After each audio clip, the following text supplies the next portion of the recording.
Welcome back to live streaming on Facebook at the 2016 Chicago Food Tank Summit. I know that the good folks at Organic Valley have been very sweet to us, and they actually contacted us earlier and said, hey, you did enough promoting us, and you know what, I want to do it again because it's important that we get the word out why we can do these interviews here, and Organic Valley is a great sponsor, and we thank them for that. My name is Mike Novak. I'm a host of the Mike Novak Show in Chicago.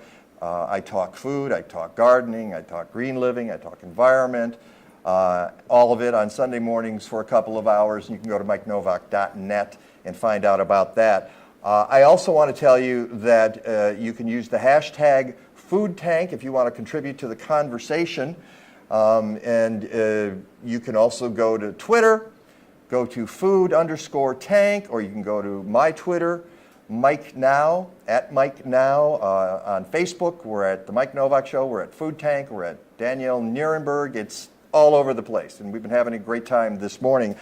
I almost get to leave here, but we've been parading the stars through, and this is great because Bill Daley from the Chicago Tribune, food writer, is here. Welcome, thank you. It's a pleasure to meet you. Pleasure to meet you as well. Now, you were at the panel, The Future of Food, this morning. You were the moderator. Well, actually, it's in the future still. Oh, it's in the future. I'm sorry. Yeah, I'm sorry. It's coming up. So I was going to ask you what you learned. So now I'm going to ask you, what do you expect to learn? You know, I don't know. I'm open to anything. I'd like to get a sense from these experts what they're expecting, come January 20th with the new administration, all the way up to what to expect 50 years from now. Mm-hmm. What are they seeing? What's coming down the pike? What should we be looking for? And also, what can the average person do to affect change? Yeah, you know, it's interesting. You're the first person today that has brought up those two words, new administration. Do you expect that to have an impact on local food or food security or food systems that we're talking about today? Well, you know, I don't know. I can only go by what you hear from the incoming administration about what their plans are and what their priorities are. Mm-hmm. But usually, you know, things get powered by dollars, right? And government dollars. So the question is, will the government dollars be there? Will they not be there? Will they be directed in other ways? Every administration comes in with their own sort of thrust about where they want to go. So clearly there's going to be something changing with this new administration, but what exactly that is, I don't know. But something will happen. Mm-hmm. Now, as a food writer, what trends have you seen recently that you find encouraging? Are there trends that you find discouraging?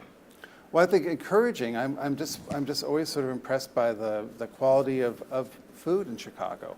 There's the different sources where one can get food, from farmers markets to small markets to larger grocery stores. There's things where there's choice now, and there's more choice. And I think customers are being smarter. They're being smarter shoppers. Mm-hmm. Discouraging? Well, you know, I'm on a reporter's budget, so I always like keeping prices down.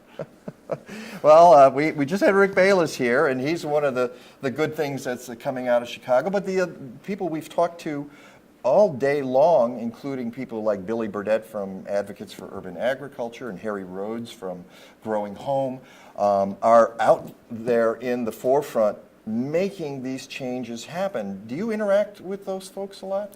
If I'm doing a story that involves them, I would be. Mm-hmm. Usually I'm doing food stories. I tend to do more cooking at home and also dining out. So it'd be more stuff like that. But occasionally if there's a policy question, sure, I'll call them. Do you like to cook? I do. Yeah? What do you consider your specialty in the kitchen? Oh, what's my specialty in the kitchen? Well, mine is French toast, but other than that. Well, I'm famous for pies. I do good pies. Do you? Yeah. I learned how. I wanted to learn how to make a pie, and I started making pies every week.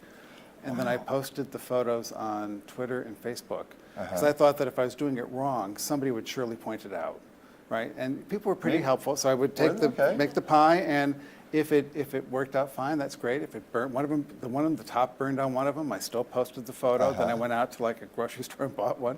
But I kind of just went through, and that's how I learned to make pie, just repeating and making pies. See, I only make one pie, and that's pumpkin pie. Yeah. That has become kind of my specialty. So we're at Pumpkin Pies. I'll be baking a pie probably next Monday or Tuesday. Now you're going to use the fresh pumpkin, or you're going to go for the canned? You know, I do go for the canned. I do use the canned, unfortunately. My brother who just moved to the Upper Peninsula of Michigan, and he was looking at his pumpkin patch, and he had all these little pumpkins, and he rummaged around, and then under some weeds he found a huge pumpkin, and he said he used the whole thing and he made scratch pumpkin pie. I was jealous. I thought, you know, I usually go for the can, but I do put my own spices in, and I usually throw in just about every spice in the book, because I want that full flavor, and I don't like the sweet pumpkin pie. I like the spicy pumpkin pie. But Kathleen makes the crust, and the crust is at least as important as the filling.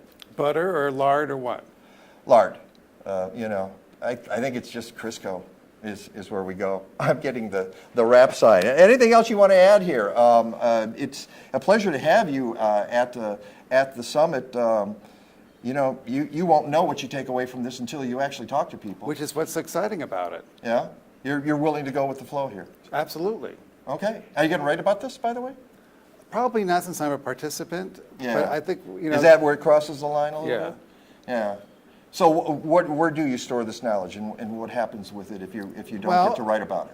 Well, I may not write about necessarily about the conference, but there could be story ideas that come out of it. There usually are. There's some sort of idea. Yeah, something always stays in the back, and then you incorporate it later on. And then later on can sit there and say, hey, I'm thinking about doing a story about this or a story about that. What do you think? And see if the editors go for it.